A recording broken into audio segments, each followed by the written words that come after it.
Hello, আসসালামু আলাইকুম। সবাই কি অবস্থা, কেমন আছেন?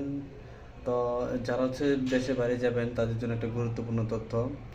এখন বাংলাদেশ থেকে যারা 1 তারিখের পর, মানে ফেব্রুয়ারি 1 তারিখের পর থেকে যারা বাইরে যাবেন, সৌদি আরবে যাবেন, প্রবেশ করবেন, তাদের জন্য এই তথ্যটি খুবই গুরুত্বপূর্ণ। কারণ নতুন একটা ভাইরাস চীন এবং মালয়েশিয়াতে ছড়াচ্ছে, যেটা বাংলাদেশেও একজন শনাক্ত হয়েছে। এই জন্য হচ্ছে যারা সৌদি আরব যাবেন নতুন করে, তাদের জন্য একটি গুরুত্বপূর্ণ তথ্য হচ্ছে তারা টিকা নিয়ে নেবেন। কারণ টিকা কাগজ ছাড়া কিন্তু এয়ারপোর্ট থেকে ইমিগ্রেশন ক্রস করতে পারবেন না। এই জন্য হচ্ছে যারা 1 তারিখের পর সৌদি আরবে যাদের ফ্লাইট আছে তারা অবশ্যই ঢাকাতে এসে টিকা নিয়ে নেবেন। টিকা হচ্ছে বিভিন্ন মেডিকেলে দিচ্ছে এখন, যেমন ইবনে সিনা, বনানীতে কয়েকটা মেডিকেল আছে, এটার লিস্ট আছে, আপনারা সার্চ করলে পেয়ে যাবেন। এই জন্য হচ্ছে আপনারা যাওয়ার আগে অবশ্যই টিকা নিয়ে তারপর হচ্ছে সৌদি আরব যাবেন।